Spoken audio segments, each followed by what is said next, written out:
এক, দুর্নীতি, যে কোনো মূল্যে এই দুর্নীতির লাগাম টেনে ধরতে হবে।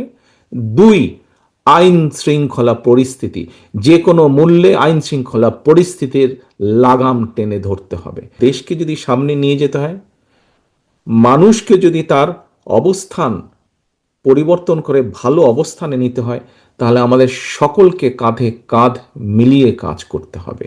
দেশ স্বাধীনের পরে, 90-এর স্বৈরাচারের আন্দোলনের পরে বিভিন্ন সময় দেশ যখন সংকটের সময় ছিল, সংকটের ভিতর দিয়ে গিয়েছে, এবং তারপরে বাংলাদেশের জনগণ যখন বিএনপিকে দেশ পরিচালনার দায়িত্ব দিয়েছে, তখন ধীরে ধীরে কিন্তু বিএনপি অবস্থার পরিবর্তন ঘটিয়েছে, অবস্থার উন্নতি ঘটিয়েছে বিএনপি। প্রিয় ভাই বোনেরা, এই মুহূর্তে আমরা যদি দেখি, আমরা আগামী 2 মাস পরে একটি নির্বাচন প্রত্যাশা করছি। এই দেশটি গত 16 বছর যেই স্বৈরাচার পালিয়ে গিয়েছে, যেই স্বৈরাচারকে বাংলাদেশের জনগণ বিতাড়িত করেছে আন্দোলনের মাধ্যমে, সেই স্বৈরাচার এই দেশের প্রত্যেকটি ক্ষেত্রকে কিভাবে ধ্বংস করে দিয়ে গিয়েছে, এটি আমরা জীবনের পরতে পরতে অনুভব করতে পারি। এই মুহূর্ত পর্যন্ত আত্মবিশ্বাসের সঙ্গে আমরা বলতে পারি, বাংলাদেশের জনপ্রিয় রাজনৈতিক দল হিসাবে বিএনপির দায়িত্ব হচ্ছে দেশকে সঠিকভাবে পরিচালনা করা। দেশের মানুষ যখন বিএনপিকে দেশের দায়িত্ব পরিচালনার দায়িত্ব দেবে। প্রিয় ভাই বোনেরা, যেদিন স্বৈরাচার পালিয়ে যায়, আমাকে মহাসচিব সাহেব তখন ফোন করলেন, ফোন করে বললেন যে জাতীয় সরকার গঠিত করলে ভালো হয় কিনা, অথবা আমরা জাতীয় সরকারে যাব কিনা। তখন বিভিন্ন রকম একটা হেফাজত কন্ডিশন। আমি তখন বলেছিলাম যে আমরা জনগণের রায় মাথা পেতে নেব, আমরা জনগণের কাছে যাব, আমরা জনগণ যে সিদ্ধান্ত দিবে তাই আমরা মাথা পেতে নেব। কাজেই আমি সেই মুহূর্তে মনে করেছিলাম যে জাতীয় সরকারে আমরা যাব না। আমাদের লক্ষ্য, আমাদের উদ্দেশ্য সব কিছু নিয়ে আমরা জনগণের সামনে দাঁড়াবো। আমরা স্লোগানে বলি যে জনগণই আমাদের সকল ক্ষমতার, রাজনৈতিক ক্ষমতার উৎস। কাজেই জনগণই যদি আমাদের রাজনৈতিক ক্ষমতার উৎস হয়ে থাকে, তাহলে কেন আমরা জনগণের সামনে গিয়ে দাঁড়াবো না? আমাদের লক্ষ্য বলবো দেশকে নিয়ে, জনগণকে নিয়ে, আমাদের উদ্দেশ্য বলবো দেশকে নিয়ে, জনগণকে নিয়ে, এবং জনগণ যে সিদ্ধান্ত দেবে আমরা মাথা পেতে সে সিদ্ধান্ত নিব।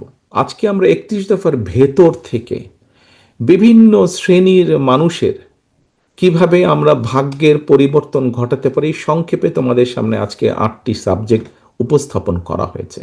আজকে আমরা দেশ গড়ার পরিকল্পনা, এই কাজটি যদি আমাদেরকে সফল করতে হয়, সারাদিন যে সকল বিষয় নিয়ে তোমরা আলোচনা করলে, এই কাজগুলোকে নিয়ে যদি আমাদের সফল করতে হয়, অর্থাৎ দেশকে যদি সামনে নিয়ে যেতে হয়, মানুষকে যদি তার অবস্থান পরিবর্তন করে ভালো অবস্থানে নিতে হয়, তাহলে আমাদের সকলকে কাঁধে কাঁধ মিলিয়ে কাজ করতে হবে।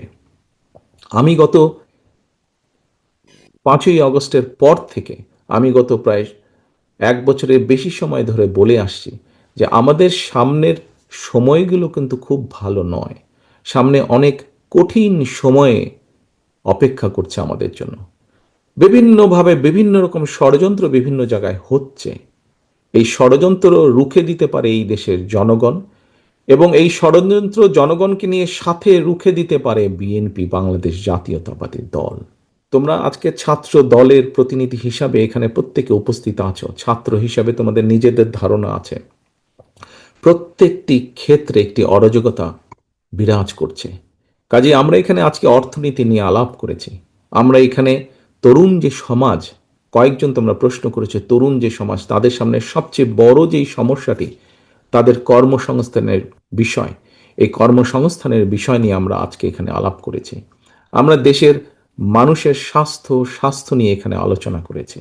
আমরা এখানে দেশের যে অর্ধেক সমাজ নারী সমাজ, এই নারী সমাজকে কিভাবে ইম্পাওয়ার করা যায় এবং তাদের কন্ট্রিবিউশনকে সমাজের মধ্যে নিয়ে আসা যায়, এবং যেটার যেটার শুভ ফল দেশের অর্থনীতি, দেশের সমাজ ব্যবস্থা, পরিবার, স্বাস্থ্য সবকিছুর উপরে সে অবস্থা, শুভ অবস্থাটা পড়বে, কিভাবে সেটা করা যায় তা নিয়ে আমরা আলোচনা করেছি।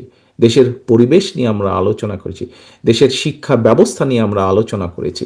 কিভাবে শিক্ষা ব্যবস্থাকে আমরা গড়ে তুলতে পারি, কিভাবে শিক্ষকদেরকে আমরা গড়ে তুলতে পারি সুন্দরভাবে, কারণ শিক্ষকদেরকে যদি আমরা গড়ে তুলতে পারি তাহলে ভবিষ্যৎ শিক্ষা ব্যবস্থাকেও সুন্দরভাবে গড়ে তুলতে পারবো।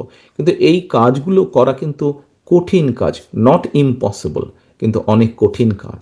এবং দেশ এবং জাতিকে যদি নেতৃত্ব দিতে হয় তাহলে অবশ্যই একটি পরিকল্পনা আমাদের সামনে থাকতে হবে। প্রিয় ভাই বোনেরা, তোমরা আজকে যখন এই হলে এসে বসেছো, তোমাদের আলোচনা শুরু হয়েছে, তোমাদের আলোচনা শুরু হওয়ার সময় তোমাদেরকে প্রত্যেকে একটা করে ফোল্ডার দেওয়া হয়েছে, এবং কিছুক্ষণ পরে, খুব সম্ভবত লাঞ্চের পরে, তোমাদের সকলকে আলাদা আবার হাতে হাতে একটা লিফলেট দেওয়া হয়েছে না তোমাদের? সেই লিফলেটের মধ্যে কি আছে? সেই লিফলেটের মধ্যে কি আছে আমি বলছি। আলাদা একটি লিফলেট তোমাদেরকে দেওয়া হয়েছে।